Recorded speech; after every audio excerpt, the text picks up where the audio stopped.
அவருக்கு ஒன்றும் தெரியாது. பாவம் அவர் ஸ்டாலின் பையன்றதால தான் எதிர்க்கட்சி தலைவராக இருக்காரு, எம்எல்ஏவாக இருக்காரு, துணை முதல்வர் ஆனார், மந்திரி ஆனார். வேறு எந்த தகுதியும் அவருக்கு இல்லை. கருணாநிதியின் பேரன், மு.க. ஸ்டாலின் மகன் என்பதை தவிர திமுக உணரணும். தங்களை மக்கள் நிராகரித்து விட்டார்கள். தங்கள் தலைவரை சட்டமன்ற உறுப்பினராக கூட ஆக்க முடியல.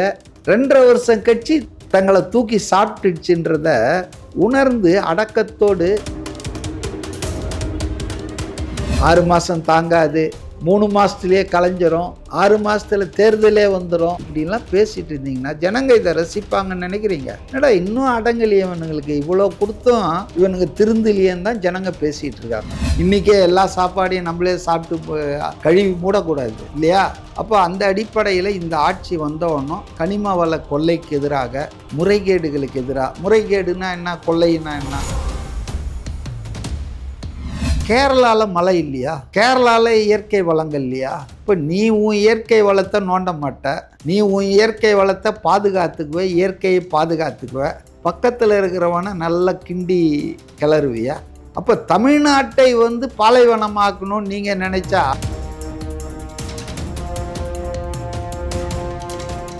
எதிர்க்கட்சி தலைவர் உதயநிதி ஸ்டாலின் அவர்கள் அவங்க ஜெயிலில் மார்க்கண்டேயன் அவர்களை போய் சந்திச்சுட்டு பேசும்போது சொல்கிறாங்க, அதாவது திமுகவில் இருந்தவங்களை அவங்க விமர்சிக்கிற பட்சத்தில் அவங்களெல்லாம் கைது பண்ணுற ஒரே வேலையை தான் தாவேக அரசு பண்ணிகிட்ருக்கு. அவங்க ஆட்சிக்கு வேற என்ன பண்ணிகிட்டு இருக்காங்க? ஒன்று எம்எல்ஏக்களை விலைக்கு வாங்குறது, இல்லைனா திமுக ஆட்களை அரெஸ்ட் பண்ணி உள்ளே வைக்கிறது, இந்த வேலையை மட்டும்தான் செஞ்சிட்ருக்காங்க அப்படிங்கிறது. அப்போது ஒரு எதிர்க்கட்சி தலைவராக அவருக்கு இவ்வளோ அனுபவம் அரசியலில் இருந்தும் எதுக்கு இந்த மாதிரியான ஒரு ஃப்ளாட்டான விமர்சனம் எதுக்கு வைக்கணும்? நீங்கள் உதயநிதி மேலே அவருக்கு அனுபவம் இருக்குது, அவர் ரொம்ப விஷயம் தெரிஞ்சவர்னு நினச்சிக்கிட்டு அதுக்கு நான் என்ன பண்ணுறது? அவருக்கு ஒன்றும் தெரியாது. பாவம் அவர் ஸ்டாலின் பையன்றதால தான் எதிர்க்கட்சி தலைவராக இருக்கார், எம்எல்ஏவாக இருக்கார், துணை முதல்வர் ஆனார், மந்திரி ஆனார். வேறு எந்த தகுதியும் அவருக்கு இல்லை. கருணாநிதியின் பேரன், மு.க. ஸ்டாலின் மகன் என்பதை தவிர எந்த தகுதியும் இருக்கிறதா எனக்கு தெரியல. நான் அவரை வாட்ச் பண்ணதில் ஒரு 4-5 வருஷமாக. ரெண்டாவதுங்க, இப்போ ஒரு பேர் என்ன, மார்க்கண்டேயன் எம்எல்ஏ, அவரை பார்த்துட்டு வரும்போது தானே சொன்னீங்க, அவர் எதுக்காக சிறை போனார்? மக்கள் போராட்டங்களில் பங்கேற்று நாட்டின் விடுதலைக்காக, இல்லை மக்கள் உரிமைக்காக போராடிட்டு போனாரா? ஒரு முதல்வரை, 8 கோடி மக்களின் முதல்வரை அவன் இவன் கையை உடைப்பன், காலை உடைப்பன்னு கொலை மிரட்டல் விடுறாரு, வன்முறையை தூண்டுறாரு. அவரை ஜெயிலில் போடாமல் என்ன பண்ணுவாங்க? சரி, இவங்க இதை தவிர வேறு எதுவும் செய்யலை. இப்போ இவங்க என்ன செஞ்சுருக்காங்க லிஸ்ட்டு போடலாமா? சவுக்கு சங்கர் கஞ்சா கேஸில் போட்டது, கையை உடைச்சது, குண்டாஸ் போட்டாங்க, 1க்கு 2 குண்டாஸு. எத்தனை பத்திரிகையாளர்களை இவங்க உள்ளே வச்சாங்க? ஃபெலிக்ஸ் ஜெரால்ட், வாராகி, எவ்வளோ சொல்லலாம். என்னவோ இவங்க அப்படியே உத்தம புத்திரர்கள் மாதிரியும், இவங்க கருத்து சுதந்திரத்தை அப்படியே வளர்த்து விட்டவங்க மாதிரியும். ஏங்க நீங்கள் ஊடகங்களே அடிமையாக்கி பெண் நிறுவனத்தின் மூலம் காலுங்கிழ போட்டுக்கிட்டு அரசுக்கு எதிராக எந்த விமர்சனமும் வராமல் பார்த்துக்கிட்டீங்க 5 வருஷம். நீங்கள் கருத்து சுதந்திரத்தை பற்றி பேசலாமா? இன்றைக்கி 2 மாதத்தில் 3 மாதம் ஆகப்போகுது கிட்டத்தட்ட. இந்த ஆட்சி என்ன செய்தது, என்ன சாதிச்சதுன்னெலாம் நம்ம அப்புறம் விட்டுருவோம். ஆனால் மக்கள்கிட்ட ஒரு சென்ஸ் ஆஃப் ரிலீஃப் வந்திருக்கு. அரசு அலுவலகங்கள் போனால் லஞ்சம்லாம் கேட்கறதில்ல, மதிக்கிறாங்க, சீக்கிரமாக நடக்குது. அதே போல் ஊழலில் ஈடுபட்ட அதிகாரிகள் மீது விசாரணை துவங்கிடுச்சு, நிறைய பேரை தண்டிச்சிருக்காங்க. அப்போ இது ஒரு நல்ல துவக்கமாக இருக்கிறது. எந்த அரசும் வந்த உடனே சாதனை பண்ணோம், பிரேமலதா அம்மா கேட்குற மாதிரி உங்கள் தேர்தல் உறுதிமொழிகளை நிறைவேற்றுங்கன்னு, முட்டாள்தனம் தான் இது. 1 வருஷமாவது ஆகணும். முதல் பட்ஜெட்டாவது அவங்க போடணும். இப்போ 5ஆம் தேதி தான் அவங்களுடைய ஃபஸ்ட்டு பட்ஜெட் நிதிநிலை அறிக்கை சமர்ப்பிக்க போகிறாங்க, August 5. Let us see what ever possible. இன்றைக்கி இருக்கிற கிவன் எக்கனாமிக் சிச்சுவேஷன் அது ரொம்ப கிரிம்மாக இருக்குது. அவ்வளோ ஒன்றும் ரொம்ப சாதகமாகவோ மகிழ்ச்சி தருவதாகவோ நாட்டின் பொருளாதார நிலை இல்லை. ஏன்னா இதுக்கு முன்னால் ஆட்சி பண்ணவங்க வரலாறு காணாத கடனை வாங்கி ஆனா வட்டியை கட்ட அதுலயும் வேண்டிய வந்து கடப்பாடியில வச்சுட்டு இப்ப போயிட்டாங்க. இந்த 2 மாசத்திலே தாவேக்கா அரசு வந்து 20,800 கோடி வந்து கடன் வாங்கியிருக்கிறாங்க. அப்ப அந்த கடன் அவ்ளோ கடன் வாங்கி 2 மாசத்துல இவ்ளோ வாங்கி என்ன பண்ணாங்க, ஏது பண்ணாங்கன்னு டிரான்ஸ்பரன்சியா இருப்பேன்னு சொன்னாங்க. ஆனா என்ன பண்ணாங்கன்னு தெரியல அப்படின்னு சொல்லிட்டு கீதா ஜீவன் அவர்கள் வந்து ஒரு அந்த பேட்டியில வந்து கீதா சொல்லியிருக்காங்க. ஜீவனுக்கு என்ன தெரியாதுன்னா, இந்த 14,000 கோடி வந்து வட்டி கட்டுறதுக்காக இவங்க வாங்கி வச்சுட்டு போனாங்களே, அந்த வட்டியை இல்ல மு.க. ஸ்டாலின் போயிட்டார், இப்போ நான் வந்திருக்கேன், ஜோசப் விஜய் நான் கட்ட மாட்டேன்னு சொல்ல முடியுமா? அவர் வாங்கினாருன்னா அங்கே போங்க சித்தரஞ்சன் சாலைக்கு சொல்ல முடியுமா? Government is a government. So DMK அரசு முந்தைய அரசுகள் வாங்கிய கடன், திமுக அரசுன்னு மட்டும் சொல்ல, முந்தைய அரசுகள் வாங்கிய கடனுக்கு வட்டி கட்டுற கடப்பாடு எல்லா அரசுக்கும் இருக்குல்ல. இப்போ இவங்க சொல்கிற இந்த 20,000 கோடியில் 14,000 கோடி வட்டி கட்டவே போயிருக்கோம். ரெண்டாவதுங்க, மே மாதம் 10ஆம் தேதி தாங்க இவங்க ஆட்சிக்கு வந்தாங்க. ஏப்ரல் மாதம் 7,000 கோடி எல்லாம் கணக்கில் காட்டுறாங்க. இவங்க ஆட்சியில் தானேங்க இது. அதனால் வந்துங்க, புதுசாக கடன் வாங்காமல் அரசாங்கம் நடத்த முடியாதுங்க. கேள்வியை கடன் வாங்கினது தப்புன்னு சொல்ல, ஏன் இவ்வளோ கடன் வாங்குனீங்க? 60 வருஷத்தில் வாங்கின கடனை நீங்கள் ஏன் 5 வருஷத்தில் வாங்குனீங்க? சரி வாங்குனீங்களா, அதனால் என்ன பண்ணியிருக்கீங்க காட்டுங்கன்னா ஒன்றுமே இல்லை. பெரும்பகுதி ஊழல் பணமாக போயிடுச்சு அவங்கவுங்க பாக்கெட்டுக்கு. இப்போ அதுக்கான வட்டியை நாம் கட்ட வேண்டியிருக்கு. இன்றைக்கி ஒரு தமிழனும் 8 கோடி தமிழர்கள் சொல்கிறாங்க, ஒவ்வொரு தமிழன் தலைமையிலையும் 1,28,000 கடன் இருக்குது. அரசுன்ற முறையில் வருஷத்துக்கு 68,000 கோடி கட்ட வேண்டியிருக்கு, வட்டி மட்டுமே. அப்புறம் பென்ஷன், இதெல்லாம் தவிர்க்க முடியாத செலவுகள், சேலரி தவிர்க்க முடியாத செலவுகள். ஒன்றும் வேணாம், நல்லா ஞாபகப்படுத்தி பாருங்கள். ஸ்டாலின் 5 வருஷம் சீஃப் மினிஸ்டராக இருந்தவர், ஒரு 5 வருஷம் டெப்டி சிஎம்மாக இருந்தவர், நிர்வாக அனுபவம் பெற்றவர். அவர் மே மாதம் இவங்க 10ஆம் தேதி ஆட்சி அமைக்கிறாங்க.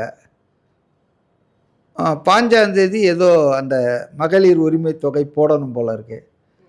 போடாவிட்டால் நிறுத்தினால் ஊன்னு எகிர்னாரு. காலங்காத்தால 5ஆம் தேதி எல்லாருக்கும் போயிடுச்சு 1000 ரூபாய். உடனே என்ன செய்கிறாங்க மறுநாள் 2,500 ரூபாய் என்ன ஆச்சு? அவங்க எப்படி கோல் போஸ்ட்டை மாற்றிட்டே இருக்காங்க பாருங்க. அதாவது நிறுத்திடுவார், அவர் தரமாட்டார், பணம் இல்லைன்ட்டாரு, அதுக்கு தான் இதை ஆரம்பிச்சாரு. இப்போ கூட என்னன்னா நிதி நெருக்கடி இவ்வளோ இருக்குன்னு தெரிஞ்சுதானே நீங்க மேனிஃபெஸ்டோல அவ்வளோ வாக்குறுதிகள் கொடுத்தீங்க. ஆமாங்க, அவர் மாட்டேன்னு சொல்லிய தாய்மாமன் சீரு, இந்த தங்க மோதிரம்லாம் இப்போ 17ஆம் தேதி செப்டம்பர்லேருந்து அமுலாக போகுது, அதில் வரப்போகுதுங்க. பணம் இல்லைன்றதுலாம் தெரியும். அவர் வந்து இப்போ இந்த மாட்டே சிங் ஆலுவாலியா இருக்கார் இல்லையா, பழைய எக்கனாமிஸ்ட்டு, மன்மோகன் சிங் கூட இருந்தார்ல, ஆர்பிஐ கவர்னராக கூட இருந்தார், ரிசர்வ் பேங்க்கில் பெரிய எக்கனாமிஸ்ட். அவர் தலைமையில் ஒரு குழு போட்டாங்களே, மிகப்பெரிய பொருளாதார நிபுணர்கள்லாம் வச்சு, தமிழ்நாடு அரசு பார்க்கலையா நீங்கள் 2 நாளைக்கு முன்னால்? ஆக்மெண்டேஷன் ஆஃப் ஃபைனான்ஸ், அரசின் வருமானத்தை எப்படி உயர்த்துவது, அதெல்லாம் செய்வாங்க. ஆனால் நீங்கள் 60வது நாளே அமுல்படுத்துங்க, 5வது நாளே 1000 ரூபாய் ஏன் போட மாட்டார்? போட்டாச்சுன்னா 2,500 போடலையே. திமுக வந்து உணரணும், தங்களை மக்கள் நிராகரித்து விட்டார்கள், தங்கள் தலைவரை சட்டமன்ற உறுப்பினராக கூட ஆக்க முடியல, 2.5 வருஷம் கட்சி தங்களை தூக்கி சாப்பிட்டுச்சுன்றத உணர்ந்து அடக்கத்தோடு தங்கள் தோல்விக்கான காரணங்களை ஆய்வு செய்து அதை களைந்தால் எதிர்காலத்தில் அவங்களுக்கும் வெற்றி வரலாம். அதை விட்டுட்டு புதிதாக அமைந்த அந்த அரசை 6 மாதம் தாங்காது, 3 மாதத்துலேயே கலைஞ்சிரும், 6 மாதத்தில் தேர்தலே வந்துடும், இப்படிலாம் பேசிகிட்டு இருந்தீங்கன்னா ஜனங்க இதை ரசிப்பாங்கன்னு நினைக்கிறீங்க? என்னடா இன்னும் அடங்கலியவனுங்களுக்கு இவ்வளோ கொடுத்தும் இவனுங்க திருந்தலியன்னு தான் ஜனங்க பேசிகிட்டு இருக்காங்க. ஸோ அதனாலங்க கண்டிப்பாக வந்து என்னென்ன சாத்தியமோ அதெல்லாம் செய்வாருங்க. இப்போ கனிம வளம் ஆனால் எல்லாத்தையும் செய்வாருன்னு நான் சொல்ல, அதுக்கு இன்னும் நாள் இருக்குது, 5 வருஷம் இருக்குது இல்லை, அந்த ஆட்சியில் செய்துட்டு போனோம். அடுத்த முறை அவர் தேர்தலுக்கு வரும்போது எங்கள் ஆட்சியில் இதெல்லாம் சொன்னோம் செஞ்சோன்னு சொல்லணும், அவ்வளோதானே. இல்லை நீங்கள் செய்யாமல் போயிட்டீங்கன்னா ஜனங்க கேட்பாங்கல்ல. அதனால் let us give them few years. ஆனா இப்ப சொல்றாங்களே கரண்ட் பில் வந்து முந்தைய ஆட்சியில கூட இவ்ளோ வரல, டபுளாக இருக்கு. அந்த மாதிரி சொல்றாங்க. இல்லை, அப்ப அதுக்கு வந்து பல காரணிகள். ஒரு காரணம் நான் பிரதானமாக இன்னைக்கு கூட அதை பற்றி ஒரு செய்தி வந்திருக்கு, கட்டுரை. அதாவது வந்து சம்மர் வந்து இப்போ முடியல. அக்னி நட்சத்திரம் ஒரு வாரம் முடிஞ்ச உடனே சரியாயிடும். எக்ஸ்டெண்டடாக இருக்குது சம்மரு. அதனால் இப்போ பேப்பரை பார்த்தா பயமாக இருக்குது. 7 டிகிரி அதிகமாகும் நார்மலை விட, 3 டிகிரி அதிகமாகும் அப்படின்லாம் போட்டுட்ருக்காங்க. So Tamil Nadu state is witnessing a very bad weather. ரொம்ப ஹீட் ஆகுது. சென்னை மாதிரி இடங்கள்ல நான் அடிக்கடி சிரிப்பாக சொல்லுவேன், 3 வெதர் தான் இருக்குது. அதாவது வந்து ஹாட்டர், ஹாட்டஸ்ட்டு. வின்டர், சம்மர், ஸ்ப்ரிங்கெல்லாம் கிடையாது. சென்னையில் பொறுத்த வரைக்கும் ஹாட்டர், ஹாட்டஸ்ட் தான். அதனால் இப்போ சென்னை போன்ற இடங்களில் வந்து கடுமையான வெப்பத்தின் காரணமாக கன்சியூம் பண்றதுனால கன்சம்ஷன் அதிகமாகுது. கன்சம்ஷன் அதிகமாக இருக்குதுன்றத இபி அத்தாரிட்டிஸே சொல்கிறாங்க. ஆனால் நம்ம ஆளுங்க என்ன சொன்னாங்க, வழக்கமாக நான் கட்டுறதை விட டபுள் ஆயிடுச்சு. நீ வழக்கமாக யூஸ் பண்ணுற, அதாங்க வழக்கமாக நீ யூஸ் பண்ணுறதை விட அதிகமாக யூஸ் பண்ணது நமக்கு தெரியறது இல்லை. நாம நார்மலாக சொல்கிறோம், பட் நம்மளை அறியாமலே நம்ம ஃபேனு ஏசி எல்லாம் போட்டுட்டு உக்காந்துட்ருக்கோம். ஸோ நிச்சயமாக அவங்க ஒன்றும் மின்சார கட்டணத்தை உயர்த்தலாம். ஏதாவது உயர்த்தி இருக்காங்களா?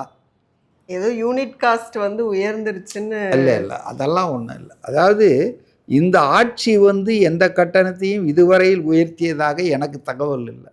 உங்களுக்கு தகவல் இருந்தால் சொல்லுங்கள். ஆனால் ஏன் மாறுதுன்னா, இந்த ஸ்லாபை கிராஸ் பண்ணிடுறாங்க. இப்போ இந்த ஸ்லாப் வரைக்கும் இந்த ரேட்டுன்னு இருக்கும் இல்லையா, எல்லாருமே இந்த ஸ்லாபை கிராஸ் பண்ணுறாங்க டியூ டு எக்ஸசிவ் யூசேஜ். அதனால் கொஞ்சம் அதிகமாக வந்திருக்குது. அது வந்து நம்ம மின்சார பயன்பாட்டை குறைத்து கொண்டால் ஒரு வேளை இது குறையக்கூடிய வாய்ப்பு இருக்குது. அடுத்து இந்த கனிம வளங்கள் ஏற்றுமதி, அது வந்து எப்போவுமே டிகே பிரபு அவர்கள் வந்ததுலேருந்தே வந்து அதில் ஏதோ ஒரு மாற்றம் நடக்க போகுது அப்படின்னு பார்த்துட்டு இருக்கும்போது, இப்போ வந்து கட்டுமான பொருட்கள்லாம் வந்து தமிழ்நாட்டுக்கே இல்லை, கொடுக்க முடியாதுன்னு சொன்னோன்னே, அப்போ அண்டை மாநிலங்கள் எல்லாருமே வந்து அப்போ வந்து அவங்கள பகைச்சிக்கிட்ட மாதிரி ஆகும் அப்படிங்கிற மாதிரி ஒரு கருத்துருவ வைக்கிறாங்க. அப்போ இது பகைச்சிக்கிட்ட மாதிரியா, இல்லை நமக்கே தேவை வந்து நிறைய இருக்கும்போது நம்ம எப்படி அவங்களுக்கு கொடுக்க முடியும் அப்படிங்கிறது இருக்கா, இல்லை சுரண்டல்கள் அதிகமாக இருக்குது அதை கட்டுப்படுத்தணுங்கிறதுக்காக தற்காலிகமாக 3 மாதத்துக்கு வந்து தடை பண்ணி வச்சுருக்குறாங்களா அப்படிங்கிறது? இப்போ கனிம வளங்கள் என்பது ரொம்ப ரேர்.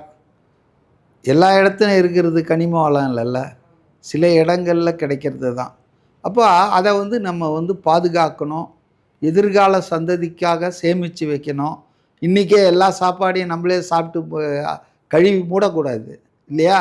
அப்போ அந்த அடிப்படையில் இந்த ஆட்சி வந்தவொன்னும் கனிம வள கொள்ளைக்கு எதிராக, முறைகேடுகளுக்கு எதிராக. முறைகேடுனா என்ன, கொள்ளைன்னா என்ன, நீங்கள் இவ்வளோ தான் எடுக்கணும்னு கவர்மெண்ட் உங்களை பர்மிட் பண்ணியிருக்கோம், இந்த இடத்துல தான் எடுக்கணும்னு பர்மிட் பண்ணியிருக்கோம், அவ்வளோதான். ஆனால் நீ வந்து அதுக்கு டபுள் மடங்கு எடுத்துடுறது, டபுள் மடங்கு இடத்துல எடுக்கிறது. அப்போ இதெல்லாம் கண்காணிக்க வேண்டிய அதிகாரிகள் பையை நிரப்பிட்டாங்க. அப்போ இயற்கை கனிம வளங்கள், இயற்கை வளங்கள் சூறையாடப்பட்டன. இதில் மெயினாக எதுன்னா கேரளாவை நான் பாராட்டுறேன். இன்றைக்கி நீங்கள் கூட சொன்னது, கேரள முதலமைச்சர் விடி சதீசன் நம்ம தமிழ்நாட்டு முதலமைச்சருக்கு ரெக்வஸ்ட் வச்சுருக்காரு, நீங்கள் வந்து இந்த தடையை வந்து தளர்த்தலைன்னா கேரளாவுக்கு எங்களுக்கு வந்து மிகப்பெரிய அளவுக்கு எல்லா ப்ராஜெக்டும் நின்றுடும், நேஷ்னல் ஹைவே ஒர்க்கெல்லாம் ஸ்டாப் ஆகிடும் அப்படின்னு சொல்கிறாரு. அவர் பக்கம் அவர் நியாயத்தை சொல்கிறாரு. ஆனால் இன்றைக்கி 3 மாதத்துக்கு ஏன் தள்ளி வச்சோம், அந்த அளவுக்கு நீங்கள் அந்த பக்கம் போனீங்கன்னா திருநெல்வேலி, கன்னியாகுமரி, தூத்துக்குடியிலேருந்து கனிம வளங்கள் வெட்டப்பட்டு அப்படியே thousands of lorries will queue up via Sengottai வழியாக கேரளாவுக்கு போயிட்டுருக்கோம். நான் என்ன கேட்குறேன்னா, கேரளாவில் மழை இல்லையா, கேரளாவில் இயற்கை வளங்கள் இல்லையா? இப்போ நீ உன் இயற்கை வளத்தை நோண்ட மாட்ட, நீ உன் இயற்கை வளத்தை பாதுகாத்துக்குவ, இயற்கையை பாதுகாத்துக்குவ, பக்கத்தில் இருக்கிறவனை நல்லா கிண்டி கிளறுவியா? இப்போ நான் கேரளாவில் இயற்கை வளம் கனிம வளங்கள் இல்லை என்று சொல்ல முடியுமா? எவ்வளோ மலைகள் இருக்க, ஜல்லிக்கு நீங்கள் உடைங்க, அப்போ தமிழ்நாட்டை வந்து பாலைவனமாக்கணும்னு நீங்கள் நினைச்சா அது சரியா? அப்போ இது வந்து சரியான முடிவு தான். சரியான முடிவு தான். 3 மாதத்துக்கு. ஏன்னா ஆயிரக்கணக்கான இவர் கோச்சிக்கினார கவனிக்கல நீங்கள்?